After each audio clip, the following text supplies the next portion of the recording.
Students, I am your English teacher Mrs Renu. Last class में हमने discuss किया था हमारा fourth chapter the treasure with in part one. इस पार्ट वन में हमने देखा कि इस चैप्टर में एक इंटरव्यू चल रहा है हफीज़ कॉन्ट्रैक्टर और बेला राज के बीच में। ठीक है, हफीज़ कॉन्ट्रैक्टर जो हमारे थे वो Hafeez contractor is one of the Indians leading architect, Bharat के जाने माने आर्किटेक्ट में से एक है और इनका इंटरव्यू चल रहा है। और हमने ये पढ़ा था फर्स्ट पार्ट में कि हफीज़ कॉन्ट्रैक्टर बेला राज को अपने स्कूल टाइम के बारे में बता रहे हैं कि वो स्कूल में कितने अनहैप्पी थे, उनका पढ़ाई में बिल्कुल भी मन नहीं लगता था। लेकिन इसके बावजूद एक बार उनके प्रिंसिपल ने उनको कुछ कहा जिसकी वजह से उनकी पूरी की पूरी लाइफ जो है वो बदल गई। उनका हमेशा ध्यान खेल में रहा करता, वो बहुत ही अच्छे स्पोर्ट्स पर्सन थे, है ना। तो ये सब हमने पढ़ा था पार्ट वन में। आज हम रीड करेंगे अपना chapter part two. Before starting we discuss about the main points. He stumbled on architecture because he knew little French and less German. यहाँ पे वो बता रहा है कि उनका पूरा का पूरा ध्यान जो था वो किस पे था, आर्किटेक्चर पे, क्योंकि उन्हें थोड़ी थोड़ी सी फ्रेंच लैंग्वेज आती थी लेकिन जर्मन लैंग्वेज उन्हें नहीं आती थी। He was offbeat even in the pranks that he played on others. When he found his calling, there was no looking back. अब यहाँ पे वो कह रहा है कि he was offbeat even in the pranks. वो हमेशा प्रैंक्स में दूसरों को परेशान करने में, दूसरों के ऊपर ट्रिक्स करने में उनका ध्यान रहता था। ठीक है, When he found his calling, there was no looking back. और जब वो एक बार आगे बढ़ गए तो पीछे देखने का कोई भी रास्ता उनके पास नहीं था। Now we start our chapter. Bela Raj, how did you get into the field of architecture? अब बेला राज जो है वो हफीज़ कॉन्ट्रैक्टर से ये पूछ रही है कि आपने अपनी इस आर्किटेक्चर की फील्ड में आप कैसे आए। ठीक है, मतलब क्या मोटिवेशन थी आपकी, किस तरीके से आप इस फील्ड की तरफ आए। क्योंकि हफीज़ कॉन्ट्रैक्टर जो था उसका इस फील्ड से कोई भी लेना देना जब तक नहीं था, उसका ध्यान सिर्फ खेल में रहता था और वो बहुत ही अच्छा स्पोर्ट्स पर्सन था। तो जो चीज़ उसकी क्वालिटी थी हो सकता है कि वो उसी फील्ड में जाता। तो यहाँ पे वो पूछ रही है कि इन सब के बावजूद आप आर्किटेक्चर की फील्ड में कैसे आ गए। तो हफीज़ कॉन्ट्रैक्टर क्या कह रहे हैं, in the college of architecture nobody who had got below 80 to 85% was allowed to enter. Architecture का जो कॉलेज है उसमें जिस बच्चे के 80 से 85% से कम मार्क्स आते हैं उनको उसमें एडमिशन नहीं मिलता।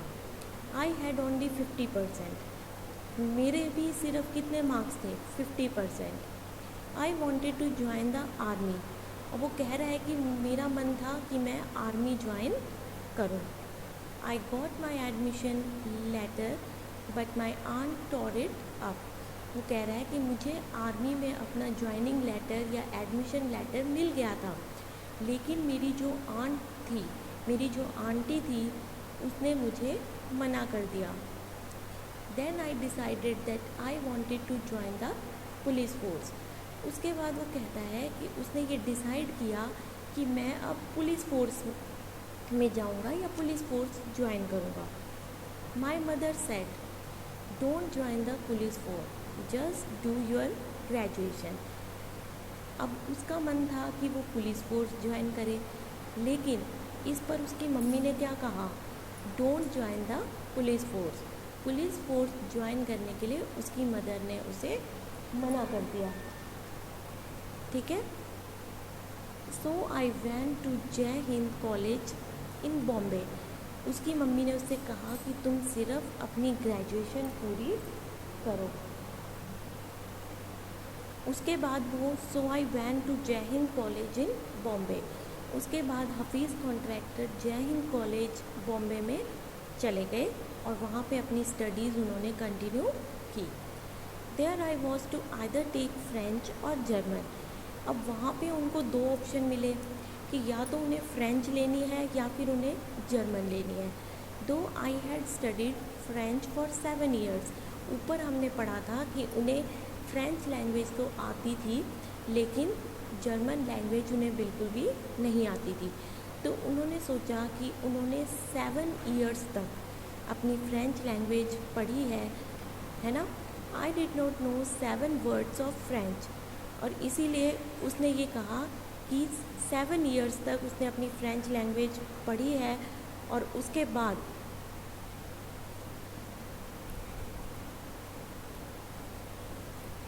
I did not know 7 words of French, लेकिन उसको ये पता लगा कि उसने 7 वर्ड्स भी उसको फ्रेंच लैंग्वेज के नहीं आते। सो आई टूक जर्मन, देन माई जर्मन टीचर डाइड। तो उसने अपनी जर्मन लैंग्वेज चूज़ कर ली इसमें। देन माई जर्मन टीचर डाइड।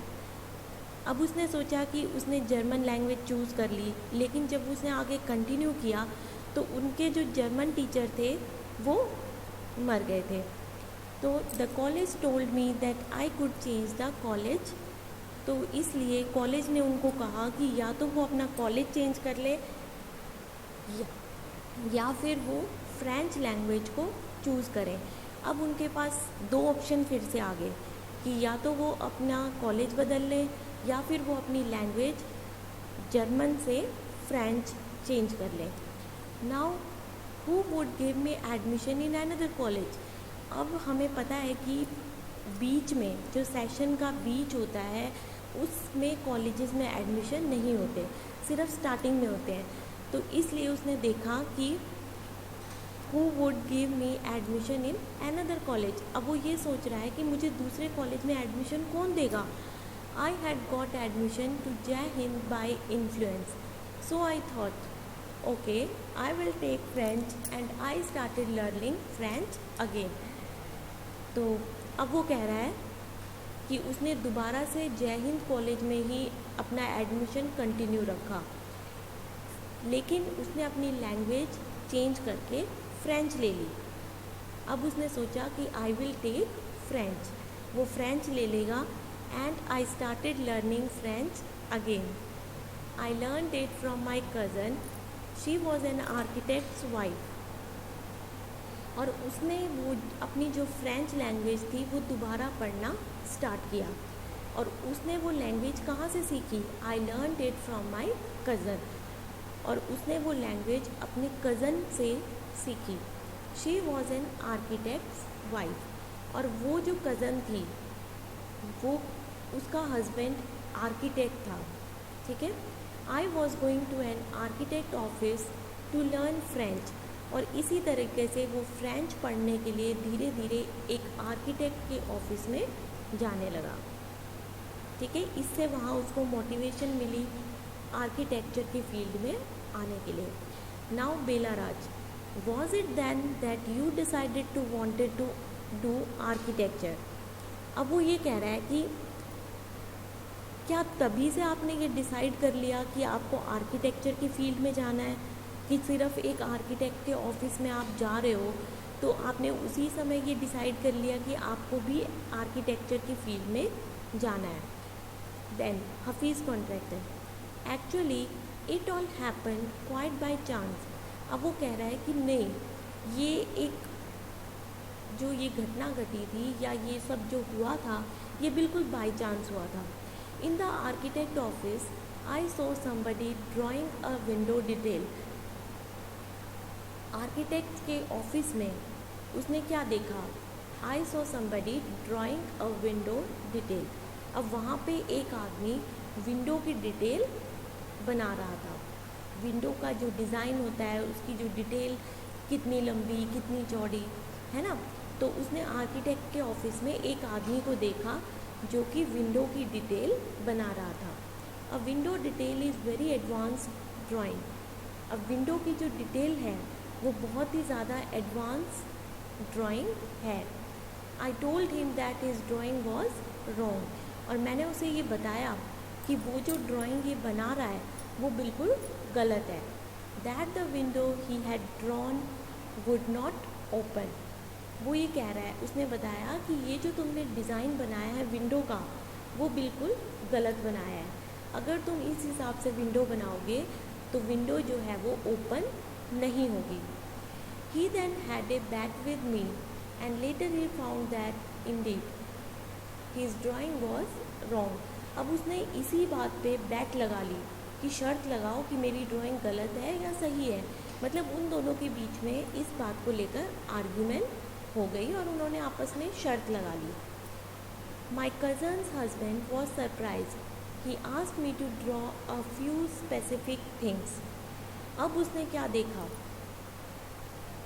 उसने ये कहा कि उसका जो कज़न का हस्बैंड था जो एक आर्किटेक्ट था वो इस बात से बहुत ज़्यादा सरप्राइज हो गया और उसने हफीज़ से कहा कि तुम कुछ स्पेसिफिक चीज़ों के डिज़ाइंस मुझे बनाकर दिखाओ, ठीक है।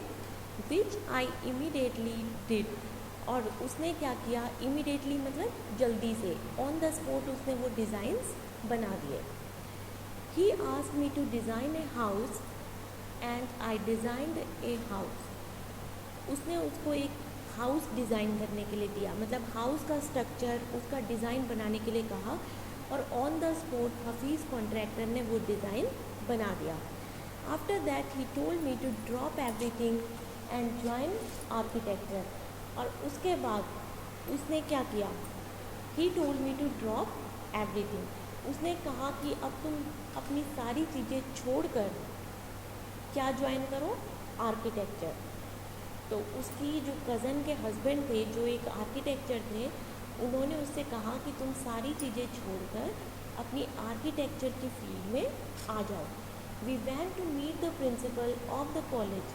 अब वो दोनों कहाँ पे गए, प्रिंसिपल के पास गए कॉलेज के। The principal warned me, I will allow you to take part in the entrance exams, but if you do not do well I will not allow you to join. और हमने जैसे ऊपर भी पढ़ा था कि जिन बच्चों के 80 to 85% से कम मार्क्स आते हैं उनको आर्किटेक्चर कॉलेज में एडमिशन नहीं मिलता, और हफीज़ कॉन्ट्रैक्टर के मार्क्स थे 50%। तो इस वजह से प्रिंसिपल ने उनको वार्न किया कि मैं तुम्हें एंट्रेंस एग्ज़ाम में बैठने के लिए पार्टिसिपेट करने का अलाउ कर रहा हूँ, but if you do not do well, अगर तुमने इसमें अच्छा नहीं किया, I will not allow you to join. तो वो कह रहा है कि मैं तुम्हें फिर कॉलेज ज्वाइन करने की परमिशन नहीं दूंगा। I got an A+ in the entrance exam and from that day it was a cake walk. अब वो कह रहा है कि जब मैंने वो एंट्रेंस एग्ज़ाम दिया तो मुझे उसमें क्या मिला, आई गॉट एन A+, मुझे उस एग्ज़ाम में A+ मिला। और उस दिन से, उसके बाद उसने अपनी रफ्तार पकड़ ली, है ना। केक वॉक होता है स्मूथ राइड, मतलब समथिंग ईजी टू अचीव, किसी चीज़ को अचीव करना बहुत ईजी हो गया, ठीक है। तो यहाँ पे केक वॉक का मतलब क्या आया, स्मूथ राइड, मतलब ईजीली वो वहाँ से आगे अपनी जो पोजीशंस थी, जो उसका गोल था, वो धीरे धीरे अचीव करता गया। I had never made a plan, but I knew how something looked like from the top. अब वो कह रहा है कि मैंने कभी किसी चीज़ को बनाने से पहले प्लान नहीं किया, लेकिन but I know how something looked like, लेकिन मैं अपने दिमाग में या अपने अंदर से एक इमेज बना लेता था कि कोई भी चीज़ कैसी दिखाई देगी ऊपर से, है ना। जब भी वो किसी का स्ट्रक्चर बनाता तो वो अपने दिमाग में उसको सेट कर लेता था। I had never known what a section was, but I knew if you cut a plan what it would look like. अब वो कह रहा है कि I had never known what A section was, मुझे कभी नहीं पता था कि सेक्शन क्या होता है, ठीक है। But I knew if you cut A plan what it would look like, लेकिन मुझे इस चीज़ के बारे में पता था कि कि अगर मैंने कोई स्ट्रक्चर बनाया, अगर मैंने कोई प्लान बनाया तो वो कैसा दिखाई देगा। अगर मैंने किसी भी चीज़ का स्ट्रक्चर बनाया तो मेरे दिमाग में उसकी इमेज आ जाती थी कि वो कैसा दिखाई देगा। I stood first class first through out after that. और उसके बाद हर एग्ज़ाम्स में उन्होंने फर्स्ट क्लास में पास किया। I believe that all this understanding came from what I use to play and do during school. अब वो ये कह रहा है कि मुझे इस बात में बिलीव हो गया, मैं ये सोचने लगा कि ये सारी अंडरस्टैंडिंग कहाँ से आई, from what I use to play and do during school. मुझे ये सारी अंडरस्टैंडिंग कहाँ से आई, जो मैं खेलता था और जो मैं काम करता था अपने स्कूल में, दूसरों को तंग करना, दूसरों को डाइवर्ट करना, है ना, तो दूसरों के साथ प्रैंक खेलना, तो इन सब चीज़ों से ही उसको ये सारी अंडरस्टैंडिंग्स मिली। I had a friend called Behram Diveja. ये उसके फ्रेंड का नाम है बेहरम दिवेजा। तो उसका एक बहुत अच्छा फ्रेंड था Behram. We use to have competitions between us for designing forts. अब वो ये कह रहा है कि हमारे पास बहुत सारे, हम दोनों के बीच में कॉम्पिटिशन्स चलते थे अलग अलग डिज़ाइंस बनाने में, जैसे फोर्ट्स बनाना, गन्स बनाना, ammunition. Each of us would design something in an effort to be different. तो वो कह रहा है कि हम दोनों के बीच में कॉम्पिटिशन्स चलते थे फोर्ट्स, गन्स और एम्यूनिशन के डिज़ाइन बनाने के लिए, ठीक है। और वो हर डिज़ाइन को अपने तरीके से डिफरेंट वे में ढालने के लिए, कुछ अलग बनाने के लिए वो बहुत ही ज़्यादा एफर्ट्स करते थे। In school when I was in the second और third standard, one of my teachers Mrs Gupta saw my sketches and told me. School में जब वो सेकेंड और थर्ड स्टैंडर्ड में था तो वो अपनी बता रहा है कि स्कूल डेज़ में जब मैं सेकेंड और थर्ड स्टैंडर्ड में था, one of my teachers Mrs Gupta, उसकी एक टीचर थी Mrs Gupta, saw my sketches, उसने, मिसेस गुप्ता ने हफीज़ के स्केचेस देखे and told me, see you are useless in everything else but your sketches are good. तो उस मैम ने, मिसेस गुप्ता ने हफीज़ से कहा कि तुम हर चीज़ में बुरे हो, है ना, लेकिन तुम्हारे जो डिज़ाइंस हैं, तुम्हारे जो स्केचेस हैं वो बहुत ही ज़्यादा अच्छे हैं। When you grow up you became an architect. जब तुम बड़े हो जाओगे तो तुम ज़रूर एक आर्किटेक्ट बनोगे। तो ये वर्ड्स थे मिसेस गुप्ता के, ठीक है। इन वर्ड से भी उसको मोटिवेशन मिली और आगे चलकर वो आर्किटेक्ट की फील्ड में, आर्किटेक्चर की फील्ड में आगे बढ़ा। I did not know at the time but she was right. उस समय तो उसने, हफीज़ ने अपनी मैम की बातों पर ध्यान नहीं दिया, लेकिन उसके बाद वो सही निकली और आज वो एक आर्किटेक्ट बन गया। Later after I became an architect I went back to meet her and tell her. अब वो कह रहा है कि बाद में जब मैं एक आर्किटेक्ट बन गया तो मैं वापस अपनी मैम से मिलने गया और उन्हें इन सब के बारे में बताया। Bela Raj, why do you think you did not like studies? Was it because you felt you could not cope? अब वो कह रहा है कि तुम ऐसा क्यों सोचते हो कि तुम्हें अपनी स्टडीज़ पसंद नहीं थी? तुम्हें ऐसा क्यों लगता है कि तुम्हें पढ़ना पसंद नहीं था? Was it because you felt you could not cope? क्या ये इसलिए था कि तुम्हें इस बात का पता है कि तुम इस चीज़ को हैंडल नहीं कर पाओगे? कॉप का मतलब होता है handle.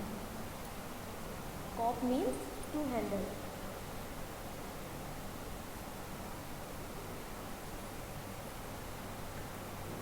Could not deal with the curriculum. क्या आपको ऐसा लगता था कि आप अपने करिकुलम के साथ मैच नहीं कर पाओगे या उसके साथ अच्छी तरीके से स्टडी नहीं कर पाओगे? करिकुलम क्या होता है?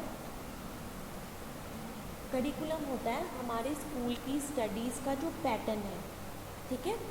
स्कूल सब्जेक्ट्स और प्रिस्क्राइब कोर्सेज, जो भी हम पढ़ते हैं एक क्लास के अंतर्गत, हमारा जितना भी सिलेबस आता है या जो हमारा एक सेटअप बनता है कि हमें इस क्लास में क्या क्या पढ़ना है, तो उसको हम बोलते हैं करिकुलम। ठीक है। तो अब बेला राज उससे ये कह रही है कि तुम्हें ऐसा क्यों लगता है कि तुम्हें स्टडीज़ पसंद नहीं है? क्या तुम्हें ये लगता था कि तुम अपने स्टडीज़ के साथ मैनेज नहीं कर पा रहे हो, अपनी स्टडीज़ को हैंडल नहीं कर पा रहे हो? तो हफीज़ इस बात का क्या जवाब दे रहा है? Hafeez contractor, I was very bad at languages. वो कह रहा है कि मैं लैंग्वेजेस में बहुत ज़्यादा बैड था। लैंग्वेजेस हमारी दो ही होती हैं, English and Hindi, French, German.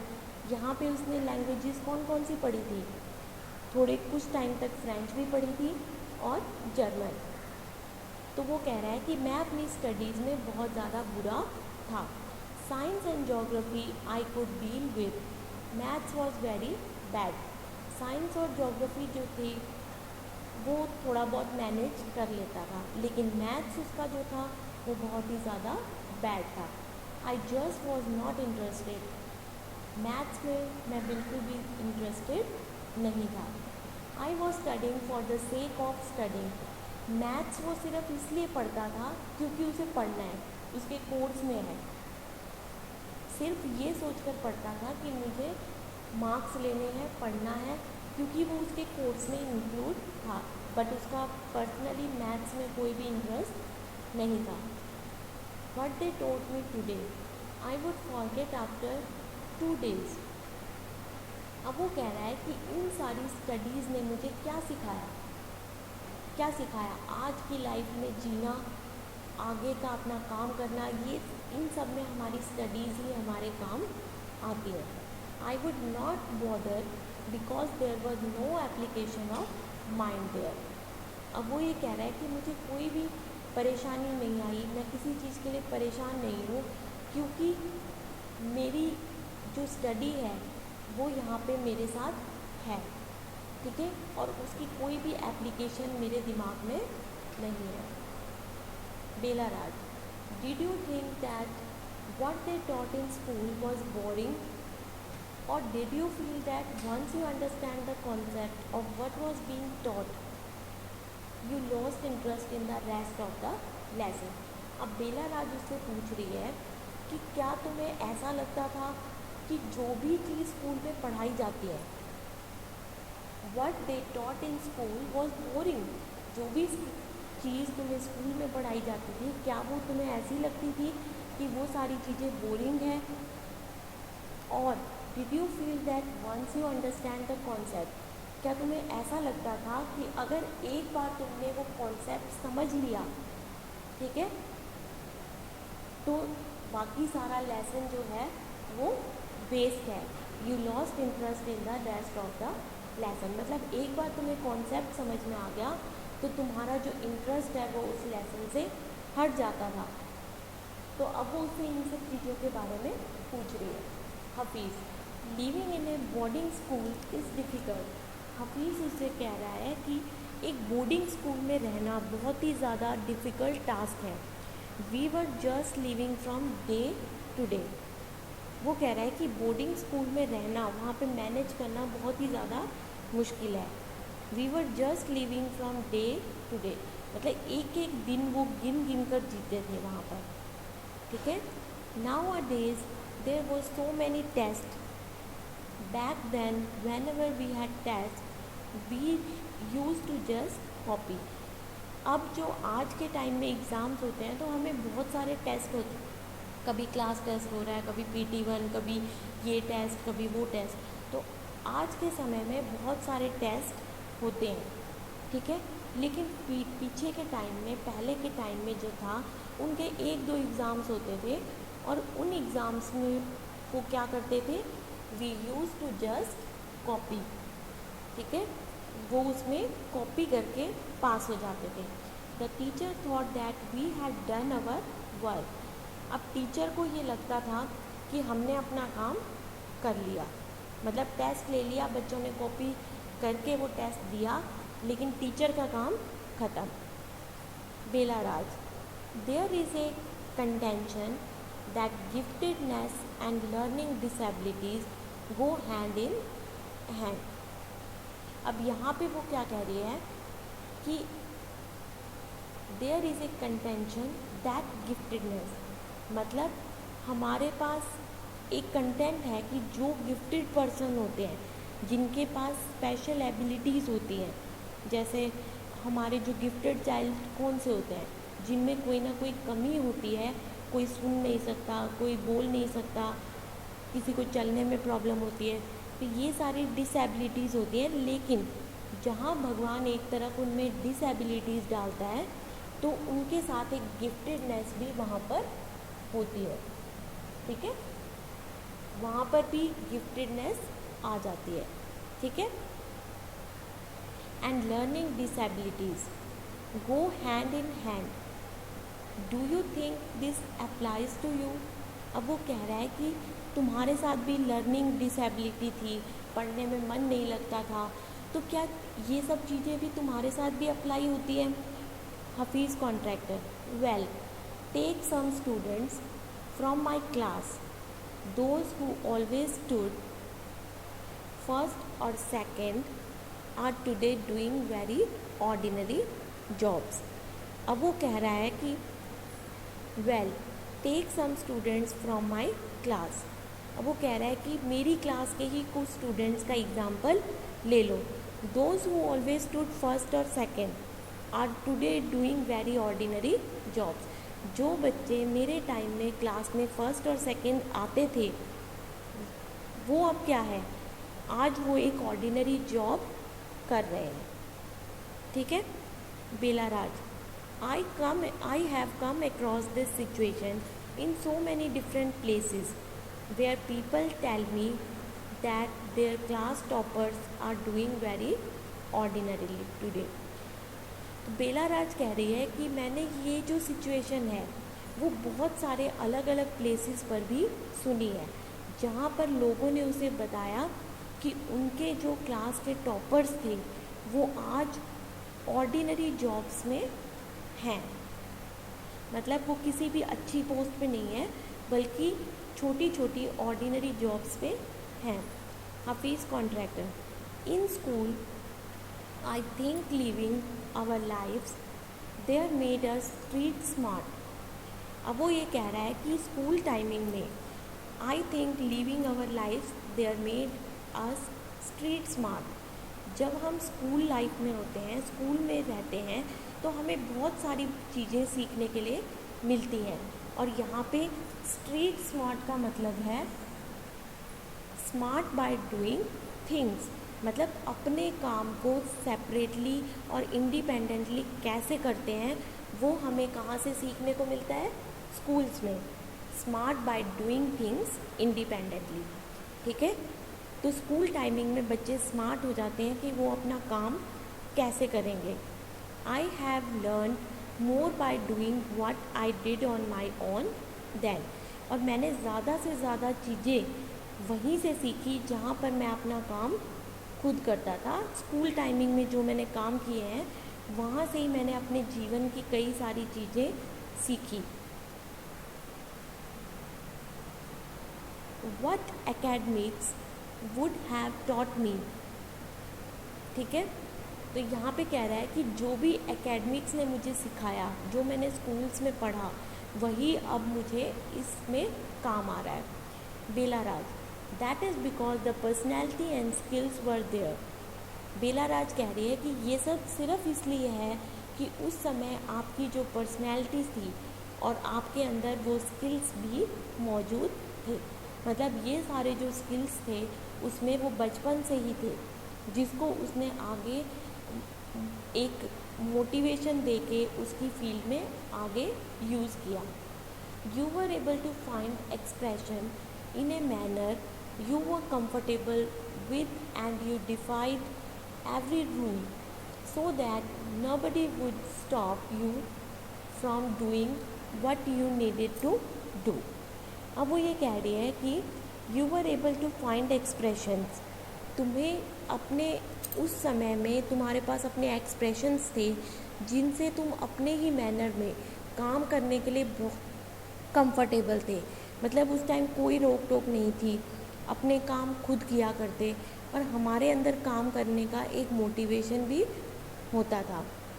You defied every rule, तुमने बहुत सारे रूल तोड़े। यहाँ पे डिफाइड का मतलब होता है ब्रोक, तोड़ना, ठीक है।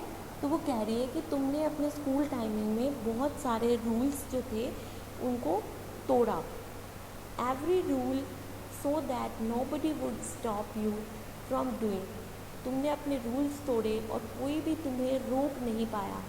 जो तुम करना चाहते थे वही तुमने किया, ठीक है।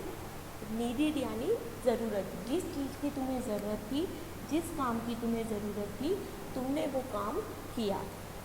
Hafeez contractor, I was more interested in other things. अब हफीज़ कह रहा है कि मैं ज़्यादा से ज़्यादा किस चीज़ों में इंटरेस्टेड था, दूसरी चीज़ों में। If for example while in class it started raining outside.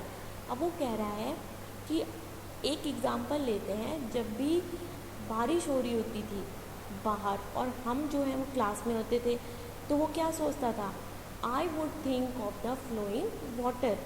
मतलब मेरा दिमाग कहाँ रहता था, अगर बाहर बारिश हो रही है और मैं क्लास में बैठा हूँ, तो मेरा जो माइंड था, वो दिमाग था, वो वहीं रहेगा।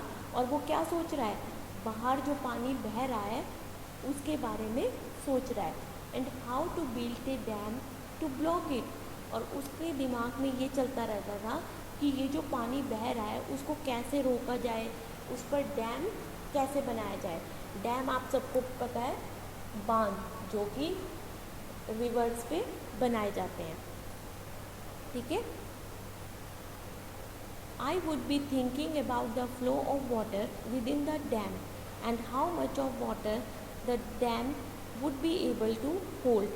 अब वो ये कह रहा है कि इतनी छोटी सी चीज़ में भी, जैसे बाहर बारिश हो रही है, तो वो देखो कितनी बड़ी चीज़ें सोच रहा है कि ये पानी बह रहा है, इसको रोकने के लिए इस पर डैम कैसे बनाया जाएगा, इस पर रोक कैसे लगाई जाएगी, है ना। और कितना पानी उस डैम में रुकेगा, या फिर वो जो बांध हम बनाएंगे उस वो कितने पानी को रोक सकेगा, ठीक है। तो वो इन सब चीज़ों के बारे में सोचता था। That was my interest for the day. और आज देखो वो इसी फील्ड में, उसका इंटरेस्ट भी इन्हीं चीज़ों में है। When students lost A button while playing और फाइटिंग, जब बच्चे जो थे वो आपस में खेल रहे होते थे या फाइटिंग कर रहे होते थे, लड़ रहे होते थे, तो उनके बटन खो जाते थे, ठीक है। They would come running to me and I would cut a button for them from chalk. अब वो कहता है कि वो बच्चे भागकर मेरे पास आते थे कि हमारा बटन खो गया, तो मैं उनका बटन बनाने के लिए क्या करता था, चौक में से एक बटन काट कर उन्हें दे देता था, ठीक है। Discipline in the school was very important and no student could afford to have a button missing. अब वो कह रहा है कि हम बोर्डिंग स्कूल में रहते थे और बोर्डिंग स्कूल में जो डिसिप्लिन था, डिसिप्लिन यानी अनुशासन, तो बोर्डिंग स्कूल का अनुशासन बहुत ज़्यादा इम्पॉर्टेंट होता है। और किसी भी बच्चे को विदाउट बटन, वो मैस में खाना खाने के लिए विदाउट यूनिफॉर्म वो अलाउ नहीं करते थे, या फिर कहीं पर भी, सिर्फ मैथ्स में नहीं, बाकी किसी भी जगह उन्हें स्कूल में अलाउ नहीं होता था without uniform. The student would get pass dinner with a full neat uniform, और स्टूडेंट्स को डिनर उस टाइम मिलता था जब उनकी यूनिफॉर्म जो है वो बिल्कुल नीट एंड क्लीन और बिल्कुल प्रॉपर होती थी। And after that it did not matter, और उसके बाद इन चीज़ों पर कोई भी ध्यान नहीं देता था। Bela Raj, coming to the present, how do you decide as to what kind of structure you want to give a client. वो कह रही है कि आज के टाइम में, प्रेजेंट टाइम की बात करें, तो तुम क्लाइंट को देखकर कैसे ये अंदाज़ा लगा लेते हो कि क्लाइंट जो है वो कैसा स्ट्रक्चर चाहता है। Hafeez, I look at the client's face, his clothes, the way he talks and pronounces. अब वो कह रहा है कि मैं क्लाइंट को देखता था, उसके फेस को देखकर कि वो कैसा, उसका फेस से कैसा दिखाई दे रहा है, उसके कपड़े कैसे हैं, द वे ही टॉक्स, वो कैसे बातें कर रहा है, एंड प्रोनाउंसेस। प्रोनाउंसेस मतलब चीज़ों को बोलना या चीज़ों को प्रोनाउंस करने का तरीका, ठीक है। कोई भी वर्ड वो कैसे प्रोनाउंस कर रहा है, तो वो क्या क्या चीज़ें देखता था, क्लाइंट का face, his clothes, the way he talks and pronounces, the way he eats, and I would know what his taste would be like. और वो कह रहा है कि मुझे इन चीज़ों से ये पता लग जाता था कि उसको कैसा टेस्ट है उसका और वो क्या चीज़ चाहता है, ठीक है। I can relate to people in a way that would be comfortable. I sketch very spontaneously on a paper on the spot, that paper I gave to my people in the office. अब वो कह रहा है कि मैं on the spot एक sketch बना देता था अपने क्लाइंट के सामने ही, और वो पेपर मैं अपने ऑफिस के लोगों तक पहुंचा देता था। बेला राज, यू डू इट इंस्टिंक्टिवली। वो कह रहे कि तुम मतलब उसको इतनी जल्दी कर देते थे।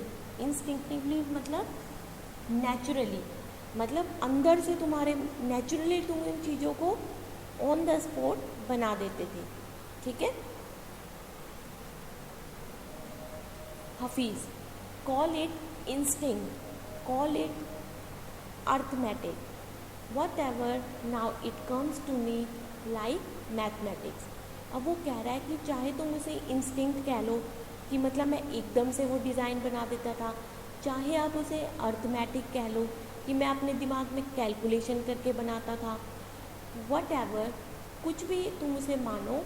Now it comes to me like mathematics, लेकिन अब वो मेरे लिए वैसे ही है जैसे कि मेरा मैथमेटिक्स, ठीक है।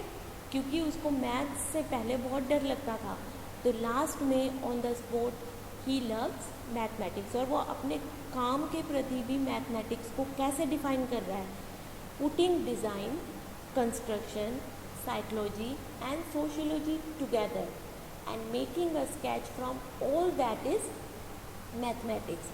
अब वो ये कह रहा है कि पुटिंग डिज़ाइन, डिज़ाइन बनाना, उसको कंस्ट्रक्ट करना, साइकोलॉजी और सोशियोलॉजी। साइकोलॉजी और सोशियोलॉजी हमारे सब्जेक्ट होते हैं। साइकोलॉजी जो है वो हमारे माइंड से रिलेटेड होता है, study of our psycho system, यानी माइंड से रिलेटेड होता है, study of mind. And sociology, sociology is the study of social behaviour, है ना। Together and making a sketch, अब इन सबको एक स्केच में बना के जो हम एक पैटर्न बनाते हैं, जो एक स्केच बनाते हैं, वही डेफिनेशन है मैथमेटिक्स की, ठीक है। Here we almost come to a full circle where Mr Contractor has derived his own interpretation of mathematics. अब हम ये देख रहे हैं कि हम मिस्टर कॉन्ट्रैक्टर जो हैं उन्होंने अपनी खुद की ही मैथमेटिक्स की एक डेफिनेशन बना दी। Taking it from a subject he hated to a subject he now loves dealing with. अब देखो, जिस सब्जेक्ट को वो नफ़रत करता था, जिस सब्जेक्ट से वो डरता था, उसी सब्जेक्ट के साथ अब वो बहुत प्यार से डील करता है, ठीक है। मैथमेटिक्स से उसे बहुत ज़्यादा डर लगता था और उसी मैथमेटिक्स के साथ अब उसे डील करने में बहुत ज़्यादा मज़ा आता है। तो ये थी हमारी छोटी सी कन्वर्सेशन, या कह लो, या फिर हमारा छोटा सा chapter the treasure with in. I hope you all enjoy this chapter. Thank you.